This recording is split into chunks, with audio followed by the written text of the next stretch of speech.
Olá, sejam todos muito bem-vindos a esse projeto Semear.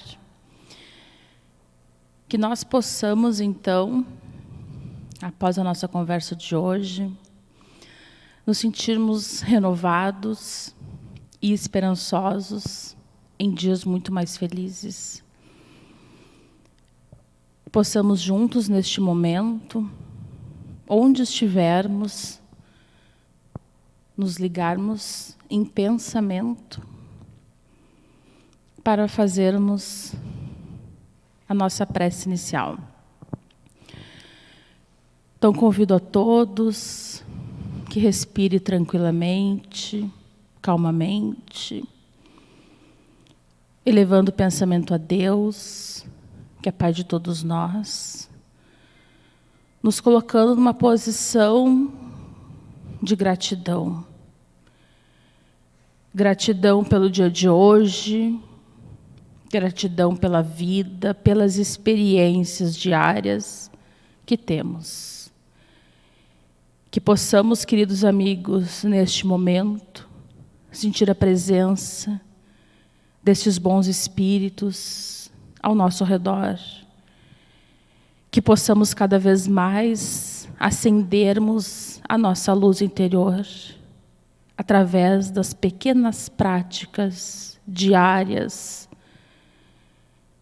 Jesus, fique conosco, hoje e sempre. Que assim seja. Meu nome é Patrícia Tomazoni e nesse dia de hoje, então, dentro do projeto Semear, nós iremos conversar um pouco sobre a importância da infância e da família,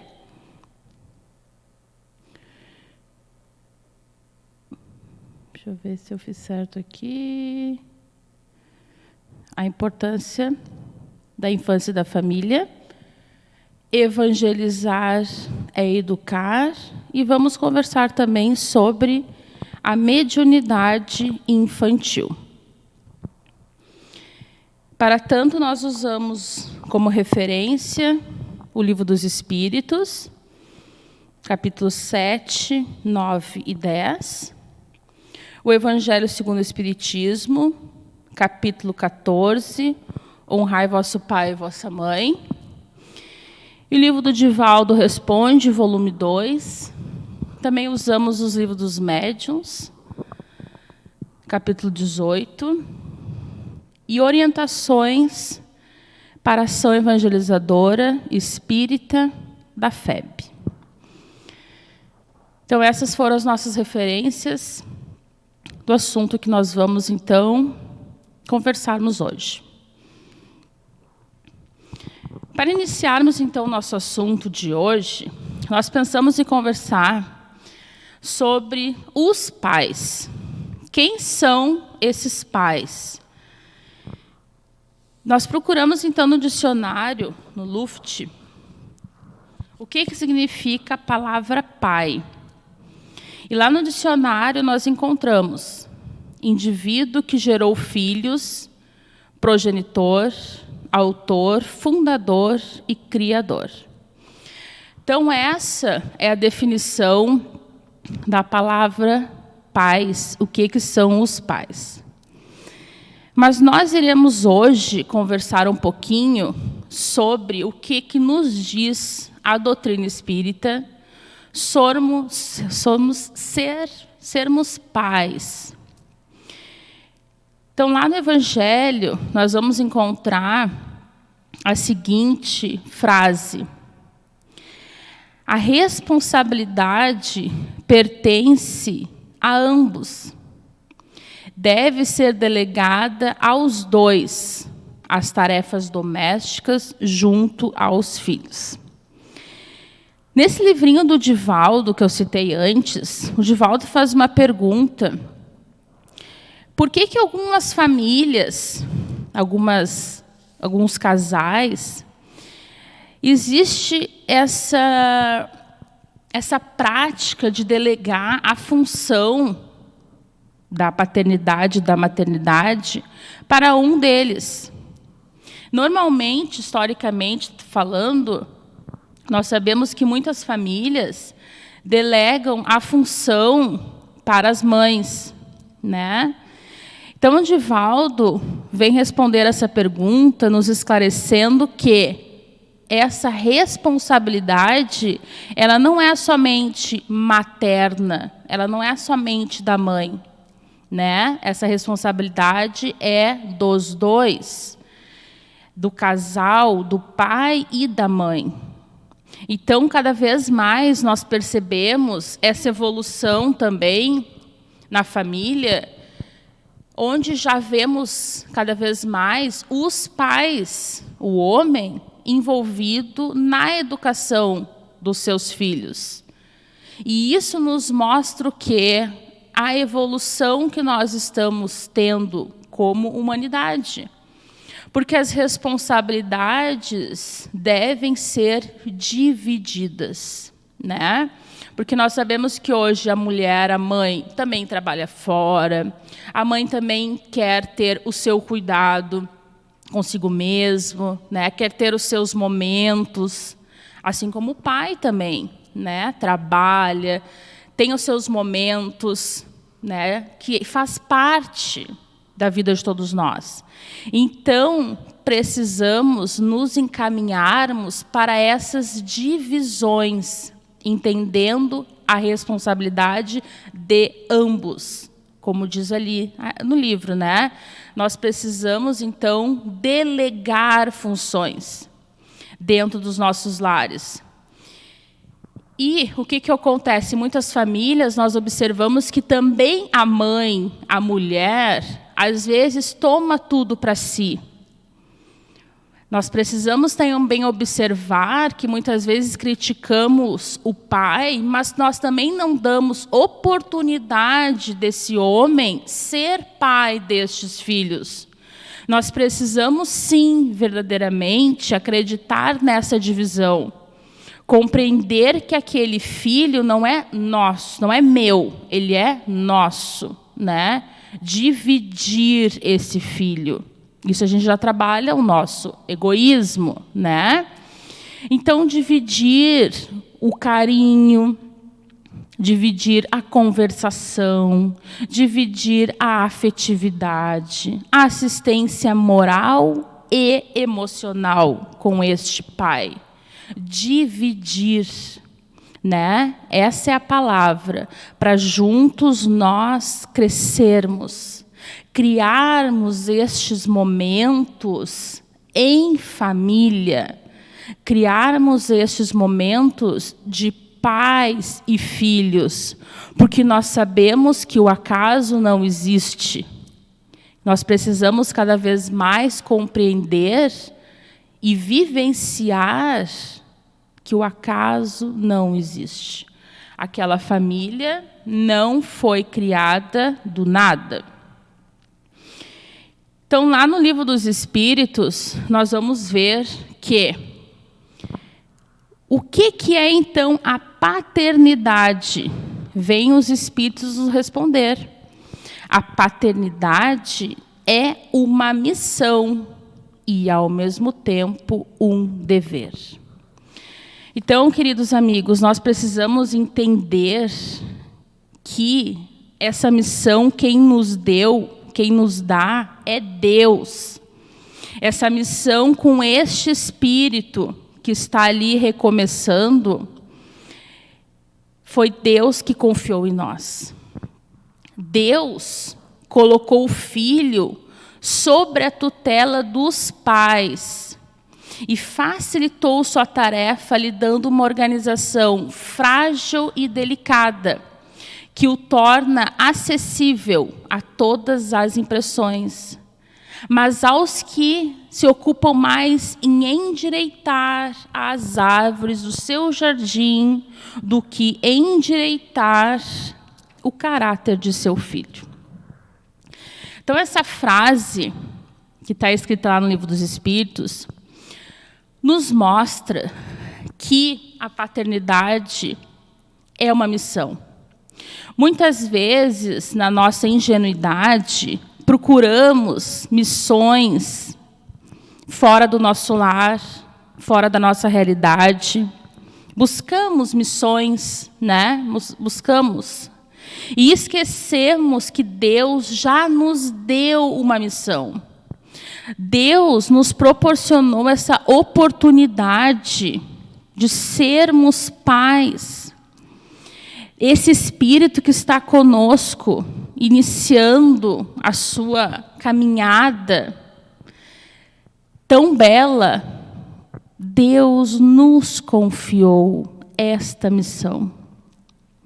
E nós também temos, além de ser uma missão nos dada por Deus, olha a importância de sermos pais. Precisamos sentir verdadeiramente a importância desta missão dada por Deus. É muito importante, gente, é muito sério essa missão, não é brincadeira.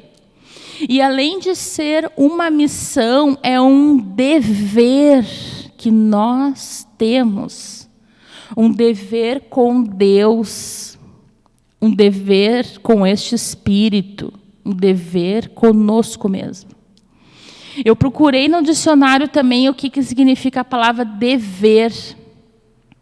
Dever, ter de pagar, ter como dívida, ter obrigações, uma tarefa, uma incumbência.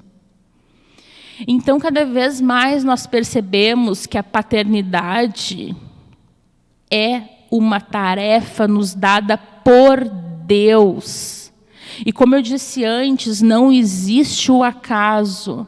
Deus não errou quando nos deu aquele filho, aquela filha que nós temos. Não houve erros.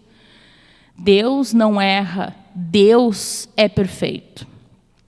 Então, nessa segunda frase nos mostra que muitas vezes nós nos preocupamos mais em endireitar o jardim do que o caráter do seu filho. Essa frase ela é bem profunda, porque ela nos mostra que muitas vezes nós criamos fugas, desculpas, para não realizarmos a nossa missão. Interessante, né? Nós aceitamos essa missão e muitas vezes, quando vamos colocar em prática, aqui encarnados, nós desvirtuamos. Nós vamos por outro caminho. As nossas atenções se modificam. Nós mudamos nossos objetivos, nossos ideais. Delegamos para outros essa missão. E nós observamos muito isso no nosso dia a dia. Pais que estão preocupados. Aqui os Espíritos falaram em jardim, mas nós podemos dar muitos outros exemplos de outras preocupações, de outras ordens, que fazem com que esse objetivo seja menor, fazem com que esse objetivo, essa missão, não seja o foco principal de nossas vidas.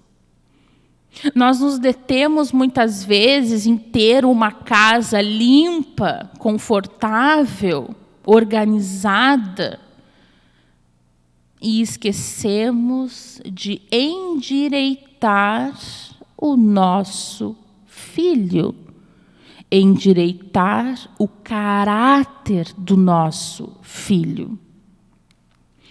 Allan Kardec nos diz: é pela educação, muito mais do que pela instrução, que vamos atingir o progresso moral. Allan Kardec nos diz que a educação é mais importante que a instrução. A instrução, queridos amigos, a instrução é toda a parte cognitiva, intelectual, que somos capazes de desenvolver em nós mesmos e nos nossos filhos. A instrução é ensiná-los a falar línguas, ensiná-los as ciências, ensiná-los a tecnologia. Isso são as instruções. E elas são importantes no mundo que a gente está.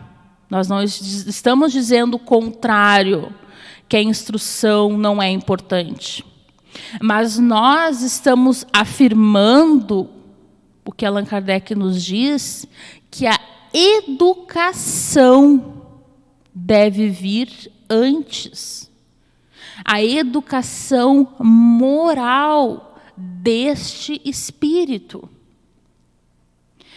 dessa alma reencarnada no nosso seio familiar. Então, o que é essa educação? O que será que é essa educação? Educação, está ali escrito, é a aquisição de hábitos saudáveis.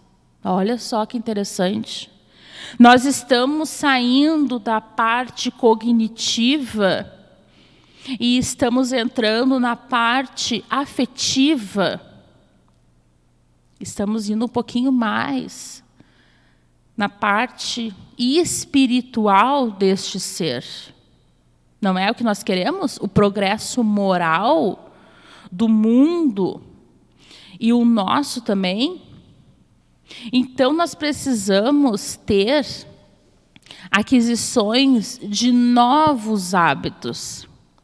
É o que a gente sempre pensa. Se nós estamos fazendo uma operação e está dando uma resposta errada, por que continuarmos fazendo a mesma operação? Nós precisamos modificar para ter um resultado diferente. Se nós estamos tendo algumas dificuldades com os nossos filhos, alguns desafios nos nossos lares, nós precisamos ter estratégias diferenciadas. E nós já percebemos algumas práticas onde vão dar. Algumas práticas excessivas. Práticas excessivas do materialismo, do consumismo, do imediatismo. Nós já vimos, observamos, muitos, onde vai dar essa história. Qual é o fim que vai ter essa trajetória? Muitos já ouviram, assim como eu também, né, alguns pais perguntando onde foi que eu errei, se eu dei tudo para ele. Dei tudo que ele pediu. Aí está a própria resposta. Deu tudo o que ele pediu. Nós já entendemos que esse filho, essa criança, esse neto, nós não precisamos e não devemos dar tudo. Nós precisamos direcioná-lo a aprender a conquistar o que ele almeja.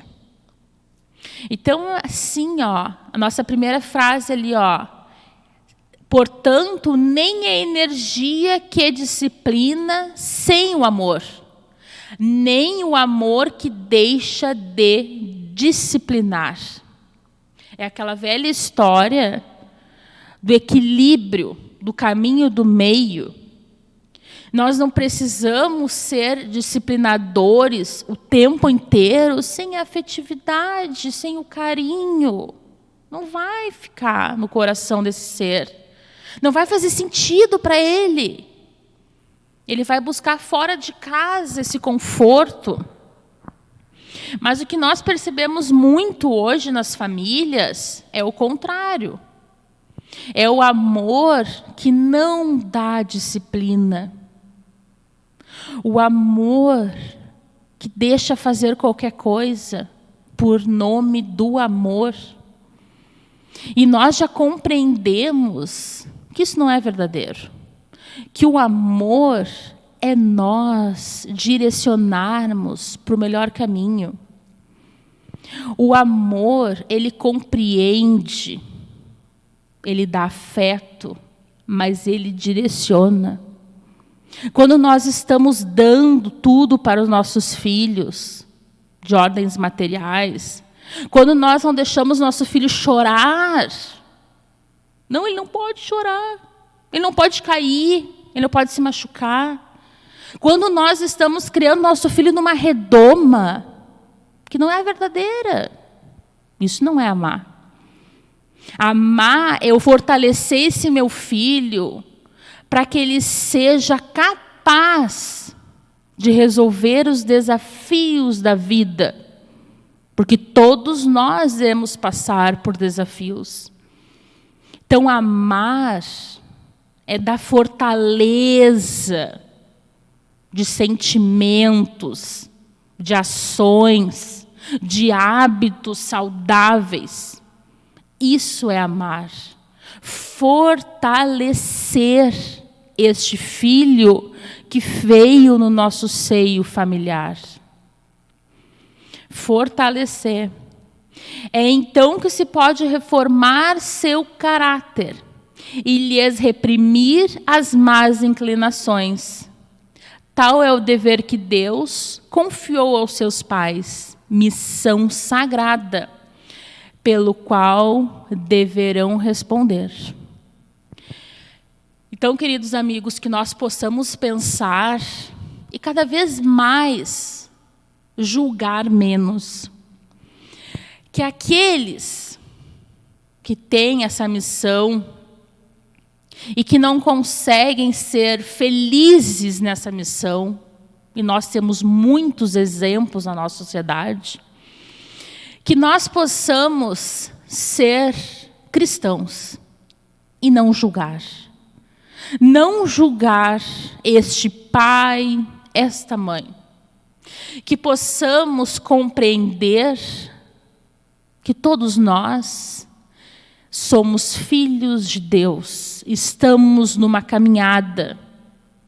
E muitos de nós não serão felizes nessa missão da maternidade e da paternidade. Não seremos. Mas não somos nós que iremos julgar.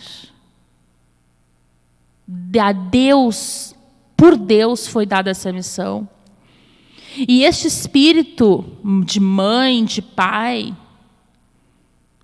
será questionado pela sua consciência, por Deus. O que fizeste com o filho que eu te dei? Qual foi as portas que abriste para este filho? O que mostraste para esse filho? O que fizeste com ele? Cabe a Deus fazer estas perguntas. Então, que nós possamos ter menos culpas, entendermos que o passado não se modifica. Nós não iremos esquecer o passado. O passado não se modifica. Mas nós precisamos mudar o nosso presente. Pensar o que eu posso fazer hoje. Hoje, nesse dia de hoje, nessa tarde de hoje, nessa noite de hoje, nessa hora que está acontecendo. O que eu posso reformar nessa educação? Se nós ainda estamos encarnados, porque não terminou a nossa missão. Então, que nós possamos criar bons hábitos a partir de hoje. Não ficarmos nos culpando pelo que nós não fizemos, ou nos culpando por coisas que fizemos. Que nós possamos não buscar informações que nós não temos. Muitas vezes nós buscamos informações de vidas pretéritas para resolver as nossas situações atuais e depois não conseguimos. O desequilíbrio aumenta.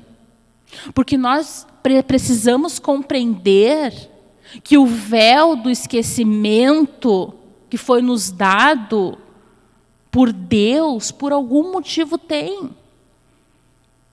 Não nos importa quem fomos, o que fizemos. Não importa. Se importasse, nós saberíamos. Quando há necessidade de termos essas informações, elas nos aparecem naturalmente. Por que nós iremos buscar essas informações? Não precisamos.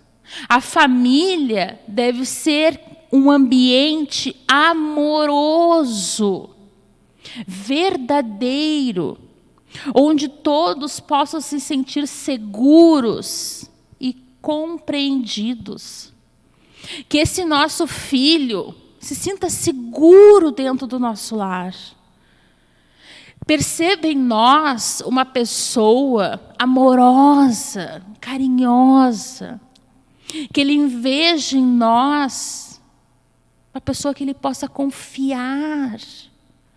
Porque nós não sabemos aquele filho que está ali, quem foi. Nós não sabemos, mas isso não é importante.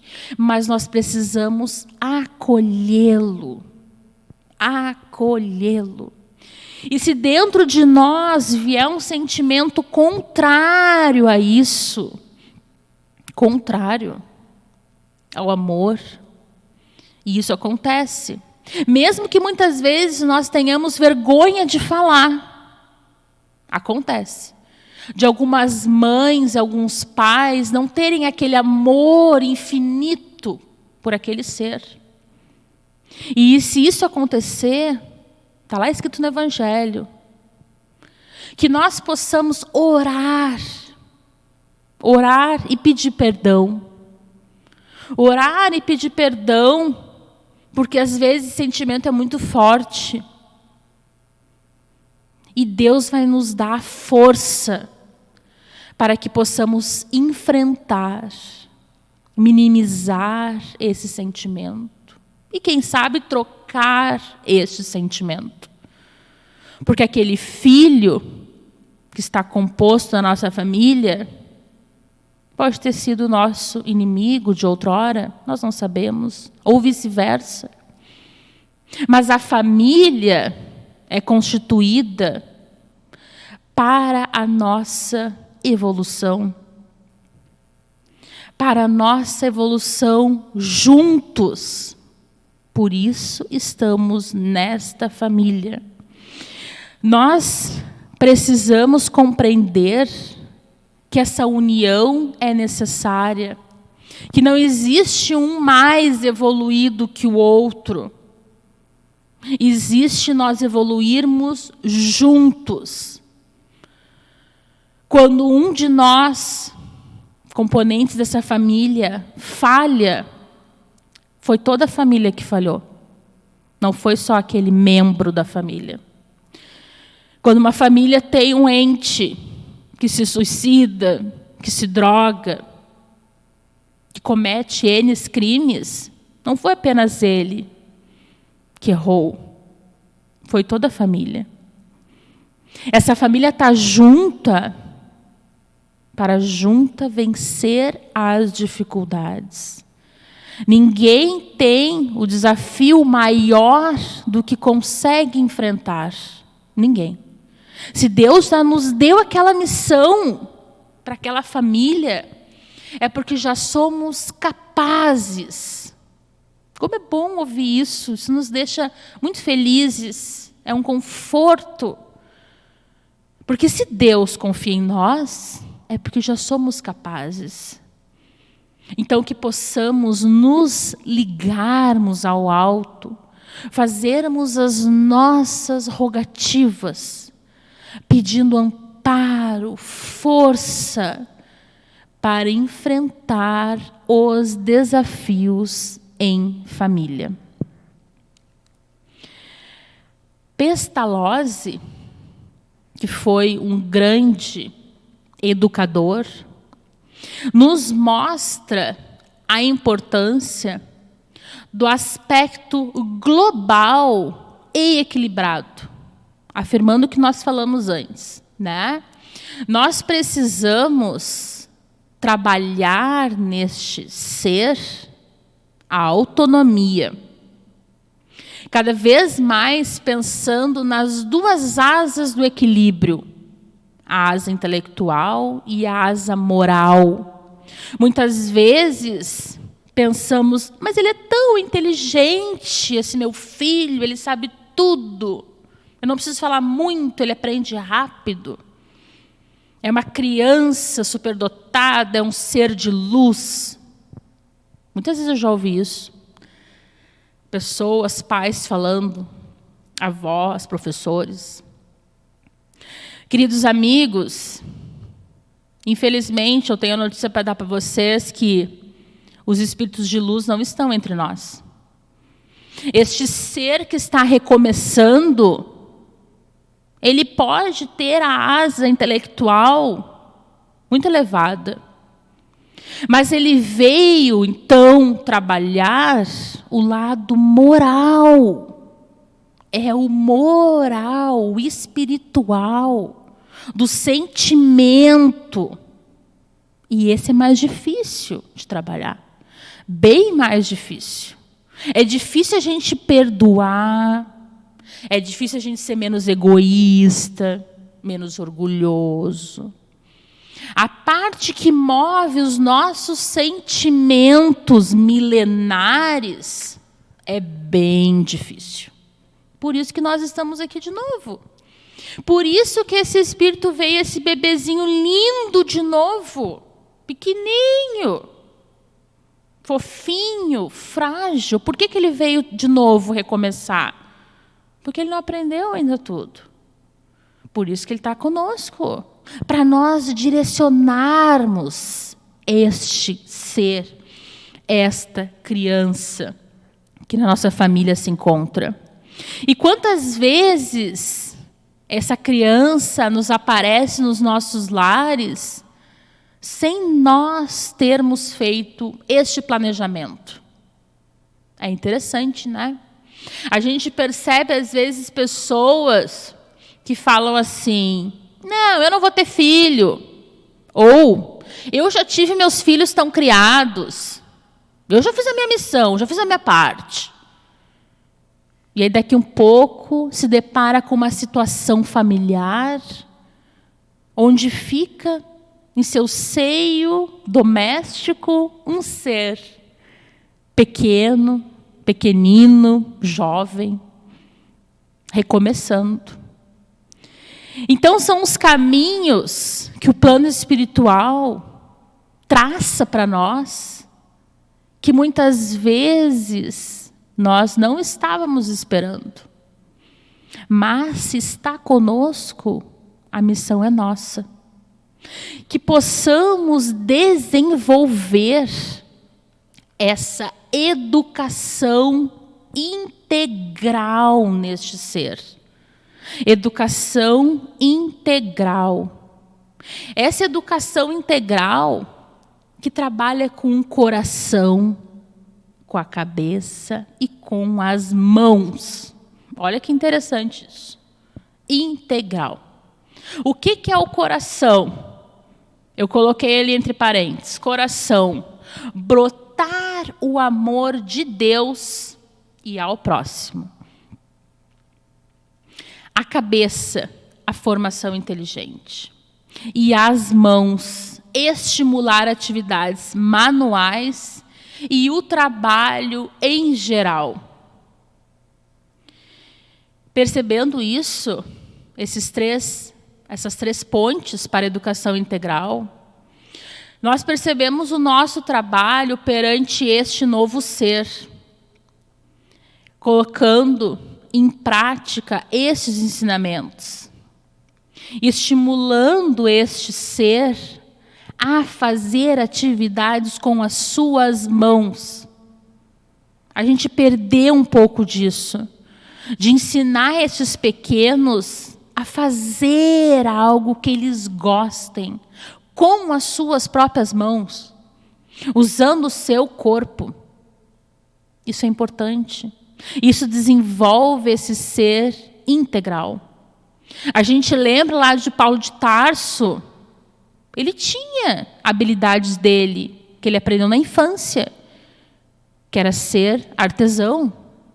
É uma atividade manual. Mesmo ele ter sido o político que ele foi na época, ele não esqueceu o que ele aprendeu lá na sua infância. Tanto que foi necessário ele voltar a fazer.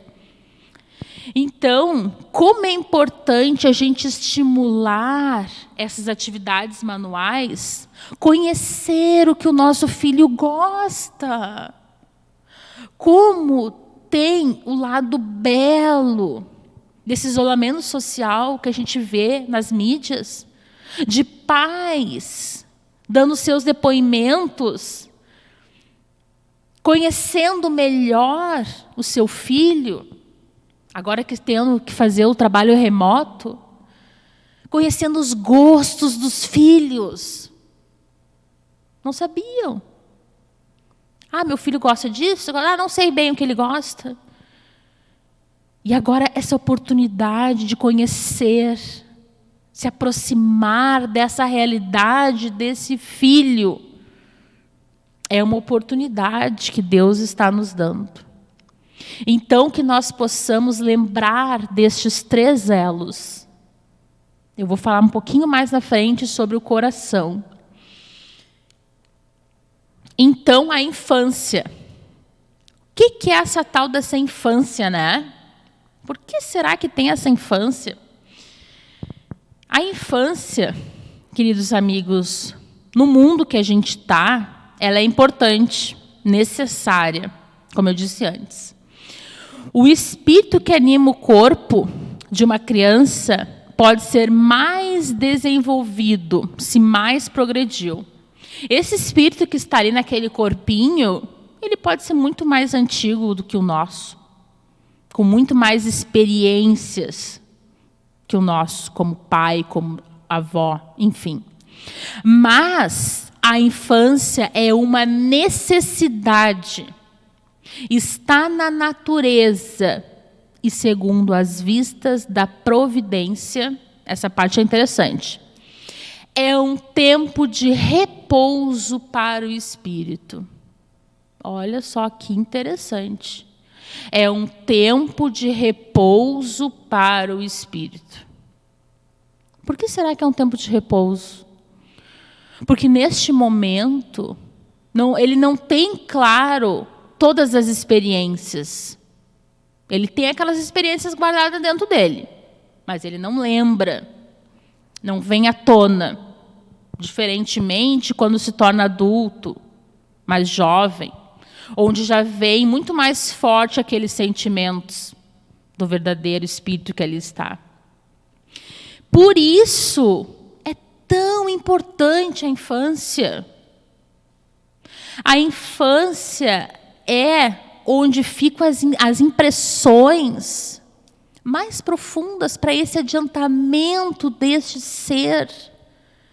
Por isso a importância da nossa evangelização infantil. Essa evangelização que não espera, que é agora, é feita já. Essa evangelização de almas. Essa evangelização que nós temos na nossa casa. Desde os bebês.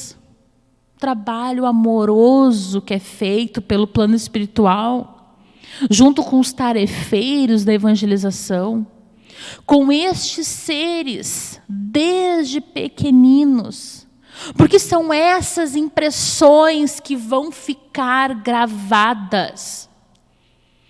Às vezes eu ouço das pessoas, mas o que aquele bebê vai aprender naquela aulinha lá de evangelização?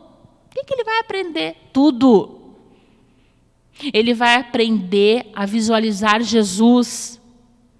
Ele vai aprender o momento de cantar para Jesus. Ele vai aprender o momento de orar. O momento da afetividade com os pais. Porque nós também temos esse momento. Esse elo que se fortalece no carinho, no toque. Isso tudo que esse bebê vai aprender. E essas marcas ficam neste espírito.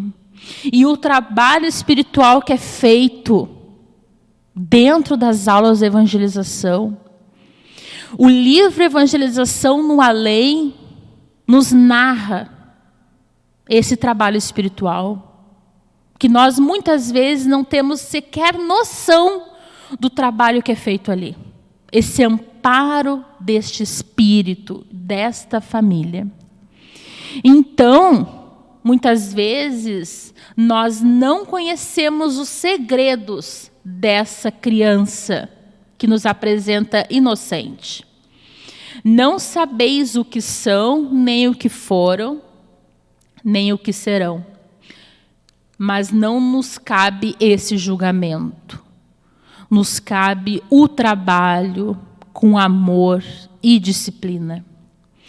Por isso, a infância não é somente útil, necessária, indispensável, mas ainda ela é consequência natural das leis que Deus estabeleceu e rege o universo. Olha que profundo tudo isso. Por isso é tão necessária a nossa infância na Terra. O amor de uma mãe por seus filhos é considerado o maior amor que um ser pode ter por outro ser.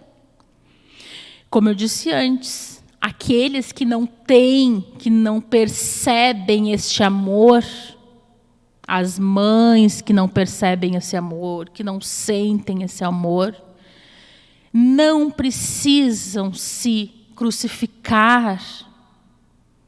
Precisam sim rogar a Deus experiências novas para que esse sentimento aflore dentro delas, dentro de nós. E nós sabemos que o sentimento do amor, ele vem através das nossas experiências. Experiências diárias com este ser.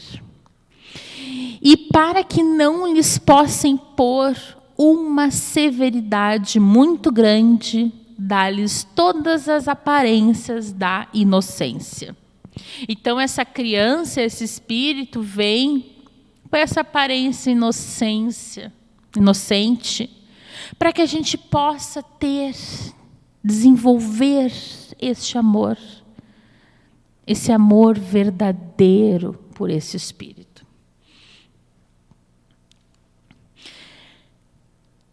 Nós trouxemos aqui algumas orientações de atividades onde nós podemos aproximar este nosso filho de Jesus. A nossa doutrina espírita, cada vez mais, nos abre um leque de oportunidades para aproximarmos as crianças e os jovens de Jesus. A música é uma delas. E as crianças adoram música. As crianças são muito musicais. Eles gostam dos ritmos, dos sons, das melodias. Queridos amigos, vamos oportunizar esse ser a ouvir boas músicas. Nós temos um grupo de trabalhadores, de evangelizadores, espíritas, que criaram esse grupo. Evangelizar é amar. Eu coloquei aqui todas as capas, as fotos das capas dos CDs deles que eles fizeram. Então nós temos músicas para as crianças, músicas para os bebês, músicas para os jovens, músicas espíritas, para aproximar estes pequenos de Jesus, da doutrina espírita. Músicas que elevam a nossa alma, músicas que nos deixam felizes. Que possamos procurar essas músicas, deixar os nossos pequenos ouvir no carro, ouvir em casa, que eles possam ter, então, aproximação dessas músicas. Eu nunca vou esquecer uma vez que uma criança me fez uma pergunta que era assim, a gente morre depois que perde o corpo? E antes de eu responder, ela mesma falou, não, calma aí, eu já aprendi na musiquinha Vivo ou Morto que a morte não existe. Porque a musiquinha diz, vivo, morto, quem morre é o corpo. Então ela mesma fez a associação da sua pergunta com a música, que ela já conhecia. Então, nós temos as músicas para nos auxiliar. Temos também, queridos amigos, uma literatura, uma vasta literatura infanto-juvenil, dividida por idades. Eu coloquei aqui os 4 volumes do Conte Mais, começando com os pequenos, e começa com historinhas bem infantis, até o volume 4, que são para os jovens. O volume 3 para os pré-adolescentes e o volume 2 para aquelas crianças um pouquinho mais velhas.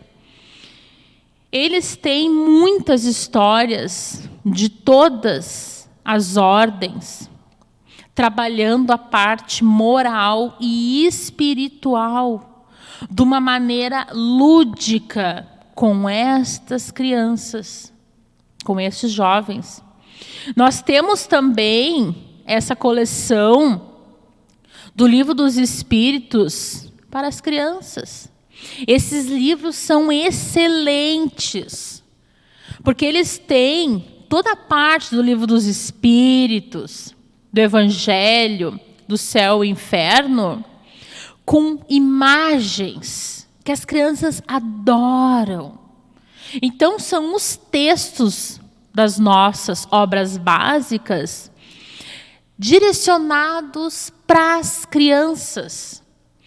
Nós podemos usar, por exemplo, no Evangelho no Lar. Se a nossa criança já lê, ela pode ler um parágrafo, um capítulo. Ela vai se inteirando desses assuntos, desses conhecimentos espirituais. Temos também o nosso Evangelho da Turma da Mônica, que também é outra coleção maravilhosa de livros, onde tem histórias para as crianças envolvendo o Evangelho e a Turma da Mônica. Esse aqui é para crianças um pouco menores, né? A coleção começou com o Evangelho da Mônica e foi indo, que hoje tem outros livros. Tem o do Nosso Lar, o Outro Lar ali, tem o do Chico Xavier, tem o Jesus no Lar. A coleção foi expandindo. Então, por que eu trouxe essa coleção? Para a gente aproximar essa criança, aproximar este coração de Jesus, desde pequeninos, que nós possamos fazer o hoje, não esperar para amanhã, fazermos hoje, colocarmos em prática esses conhecimentos do Mestre Nazareno. Então, meus amigos, continuando os nossos assuntos, nós vamos falar um pouco agora sobre mediunidade. Mediunidade nada mais é do que a comunicação com os espíritos.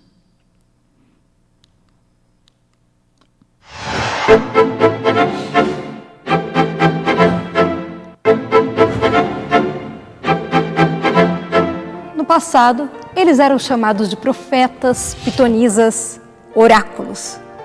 O programa Transição de hoje vai falar daqueles que no mundo moderno são chamados médiums.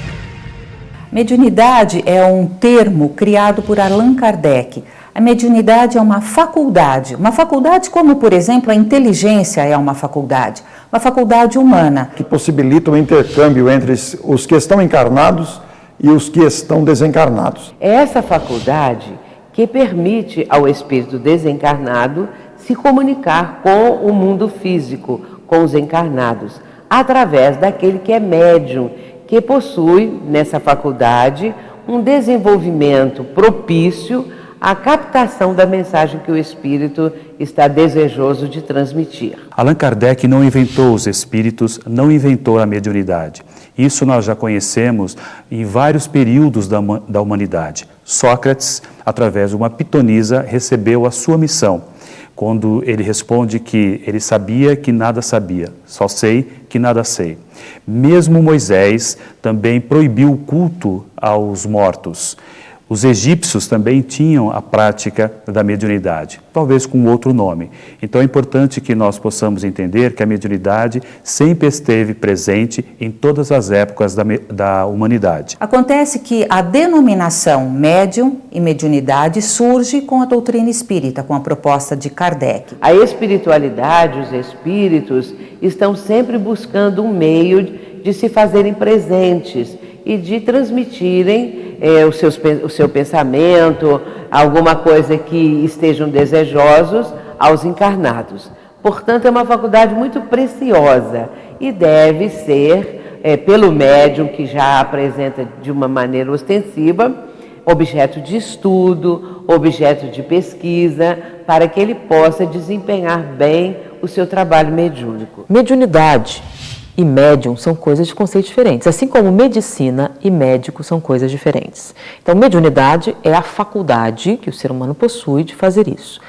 E quem é médium? O que é o médium?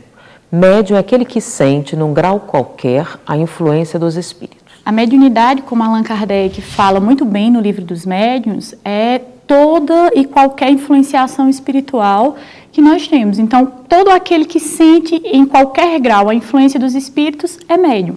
Pode ter uma mediunidade ostensiva, que é aquela em que você pode ouvir, falar, escrever através da psicografia, materializar objetos, ou pode ser aquela mediunidade intuitiva, em que a gente tem uma intuição, um pensamento, e vem aquela ideia que muitas vezes nós sabemos que não é nossa. Sofremos permanentemente a influência dos espíritos.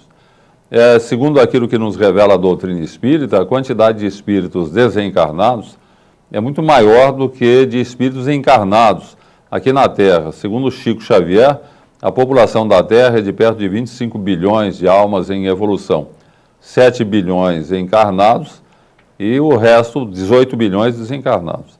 Agora, desses 18 bilhões desencarnados, uma boa quantidade circula aqui pela Terra, né, na crosta terrestre. Então, nós somos influenciados permanentemente por essas entidades. Influenciados no sentido de captarmos o seu pensamento, as suas impressões, as suas sensações e sentimentos, mas não com a clareza necessária para que possamos funcionar como intermediários. Então, a questão é essa: todos somos médiums, todos estamos permanentemente sob influência dos espíritos, e pode ser uma influência boa ou má, dependendo da nossa sintonia, nossa maneira de ser, mas uns poucos, uma quantidade bem menor, vai ter a sensibilidade necessária para servir de intermediário aos espíritos. Então, o médium é aquele que é intermediário entre o plano espiritual e o plano material. Sempre é bom lembrar aquela frase célebre de Chico Xavier, e que é muito citada. O telefone toca de lá para cá, e é verdade. São os espíritos que proporcionam que haja médiuns. Kardec fala isso, porque sem os espíritos querendo se comunicar, o médium não teria a menor condição dessa captação e não poderia trabalhar nessa área. Este fato de serem os intérpretes tem uma finalidade. E a finalidade é a instrução dos seres humanos para que se aperfeiçoem, para que se moralizem, para que cresçam o intelecto moralmente, mas ao mesmo tempo incentivá-los ao caminho do bem, promover o crescimento do ser humano para que ele se vincule ao bem e conduzi-los à fé. Notem que esse tripé, instrução dos homens, conduzi-los à fé, estimular a fazer o bem, mostra bem a finalidade da mediunidade, a comunicabilidade dos espíritos como lei de Deus, mas a mediunidade como instrumento para que aqueles que estão desencarnados, com uma visão ampliada da realidade do ser, possam oferecer aos que estão encarnados, limitados pela encarnação, a orientação geral desta realidade. Somos criaturas imortais e temos uma finalidade de progresso. Por isso que Deus permitiu a comunicabilidade dos espíritos, para que os espíritos, através dos médiuns, instruam as criaturas humanas, conduzam-os ao bem e fortaleçam o sentido da fé. Esse intercâmbio ele é muito interessante e é para o médium uma forma de um trabalho que é benéfico para ele quando a mediunidade está bem orientada, que é benéfico para as pessoas que vão vamos dizer, beneficiadas com o trabalho que o médium está realizando. A mediunidade, como qualquer uma de nossas potencialidades da alma, quando bem utilizadas, ou quando utilizada para o progresso individual e coletivo, sem sombra de dúvidas, nos traz felicidade. E ela, como o que muitos chamam de sexto sentido, é uma porta aberta para a vida espiritual. Então, quando lemos nos livros sobre a vida espiritual, nos sentimos verdadeiramente felizes pela vislumbrar de uma nova vida. Portanto, o médium ele tem essa possibilidade de, entrando no intercâmbio com o mundo espiritual, ajudar as criaturas humanas. Essa é uma ideia bastante avançada e nós sabemos que a doutrina espírita, no âmbito das casas espíritas, procura atualmente essa prática mediúnica em que a mediunidade com Jesus se esteja atuando e trazendo para o ser humano cada vez mais os benefícios que nós estamos necessitando. A mediunidade, portanto, quando bem orientada, ela é para o médium, conforme eu costumo dizer, um dos caminhos para a felicidade, porque trabalhar nesta área enriquece o médium, ele é o principal beneficiário disso. Nós estamos falando de benefícios e beneficiários, é claro que o médium é que vai tirar maior proveito disso e ser realmente o mais feliz com o trabalho.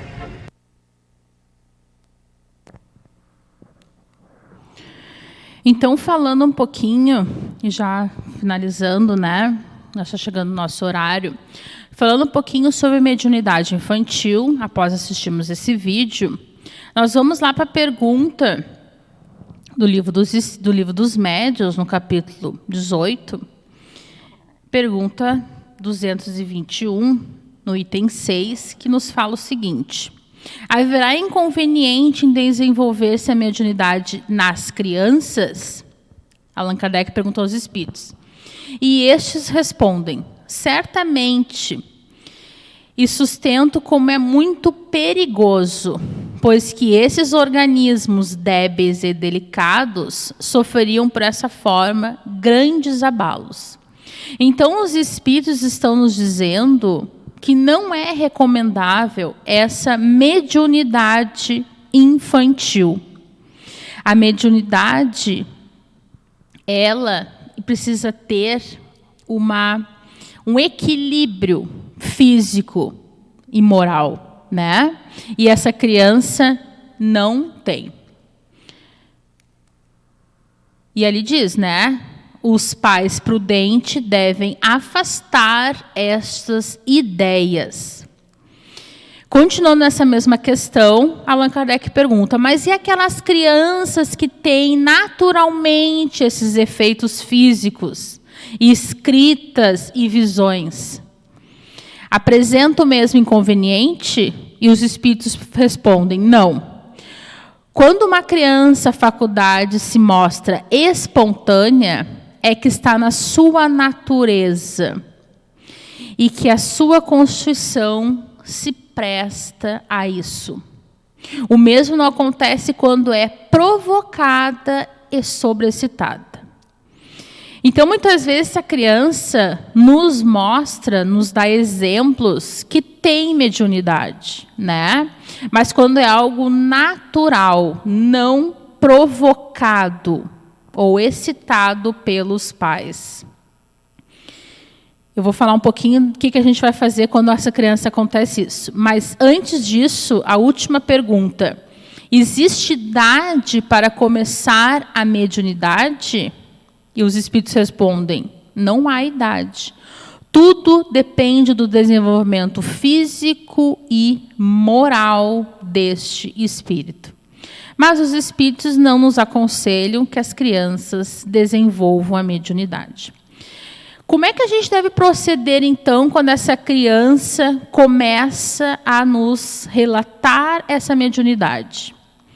Nós devemos, então, contar histórias, conversar com essa criança, não colocar medo nessa criança, mostrar que essa comunicação com os espíritos se faz presente em nossas vidas. Mostrar para elas a história das irmãs Fox, que eram crianças, meninas de 11, 12 anos, que também tiveram a sua mediunidade. Mostrar para elas o trabalho da mediunidade com Jesus, a importância dessa mediunidade séria e focada no bem. E, principalmente, alertar sobre os riscos de algumas ações sem responsabilidade, né, que nós, muitas vezes, criamos. Os pais, então, devem estar atentos às crianças. E, se perceberem modificações, devem procurar profissionais especializados, médicos, fonoaudiólogos, psicólogos, e observar o comportamento diferenciado dessa criança. E também procurar a casa espírita, que nos oferece tantos tratamentos. Nós temos a evangelização, como eu disse antes, nós temos o AVV para jovens, temos o Conte Mais, temos os passes à água fluida, os assuntos da família, orientando os pais, o tratamento desobsessivo. A nossa casa tem todos esses trabalhos. Nós precisamos procurá-los. E para nós termos cada vez mais segurança na prática mediúnica e como lidar com essa mediunidade infantil, nós estamos citando alguns livros que tratam deste assunto. Mediunidade e Obsessão das Crianças, da Sueli, o livro dos médiuns, sempre conosco. Então, pessoal, que nós possamos, já se encerrando, pensarmos nessa frasezinha de Amélia Rodrigues, que nos diz o seguinte: quando você ensina, transmite. Quando você educa, disciplina. Mas quando você evangeliza, salva. Instruindo, o homem conhece. Educando, vence.